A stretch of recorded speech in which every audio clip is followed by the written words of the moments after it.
Phase 4 of the postmortem examination on the 87 bodies exhumed in Shakahola forest has kicked off in Kilifi County. And that is as forensic experts led by Chief Government Pathologist Johansson Odor unravel the mystery surrounding their deaths.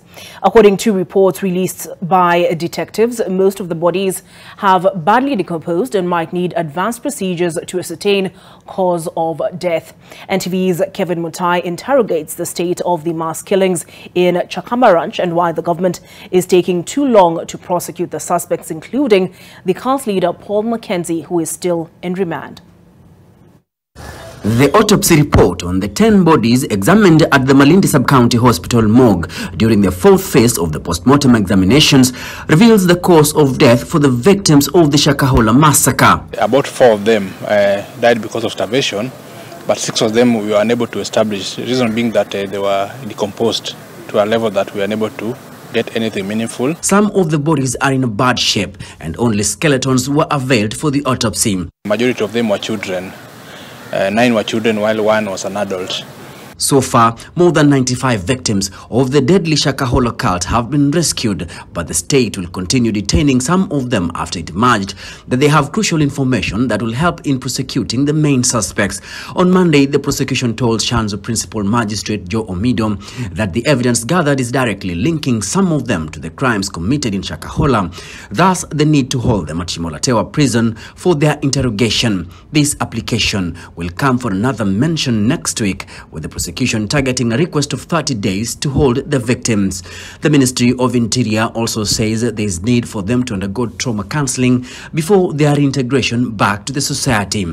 Analysis of the 266 DNA samples is also underway to identify their loved ones, a process that might also take more time and therefore the need to continue holding them. And they are very hostile to what happened to them.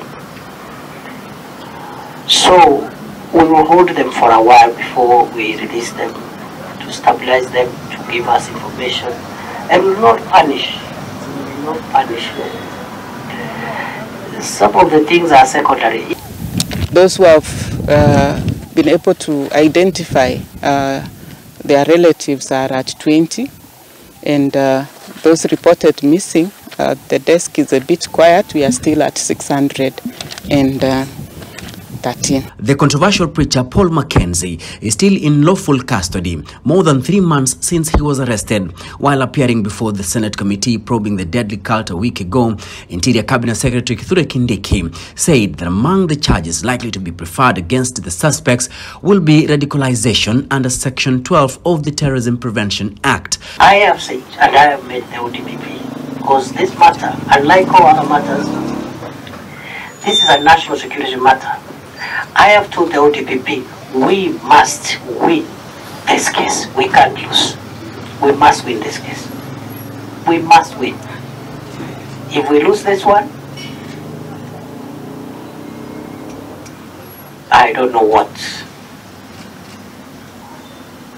we expect as a country. The government, however, admitted failure on its part to protect lives in Shakahola forest, noting that the teachings of the cult began in 2014 and faulted the National Intelligence Service for the lapses.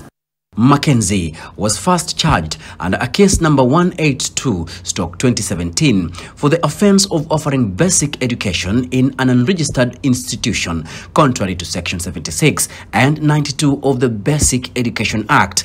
Several law enforcement officers are also being investigated over the mass killings, some of them being categorized as suspects and others as witnesses in a bid to ensure accountability. We are closing in the process of establishing why there was no intelligence.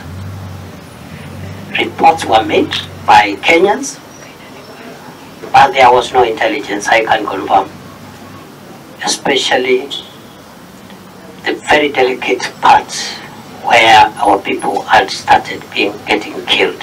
The state has also laid blame on the judiciary for releasing Mackenzie more than 3 times after his arrest. According to CS Kindiki, his release under Section 210 of the Criminal Procedure Code in 2014 gave him time to commit the atrocities against his followers. The release under that section means that accused is never put on their defense. In other words, the court, after listening to the prosecution, arrives at a decision that the accused has no case to answer. Mackenzie is expected back in court next week, where the prosecution is also expected to request for more days to allow for police to complete their investigations. The exhumation exercise has been suspended temporarily as phase 4 of the postmortem examinations continue. The death toll remains at 425 victims, with a total of 37 arrests made so far. Kevin Mutai, NTV in the county of Mombasa. Coming up in the sports news.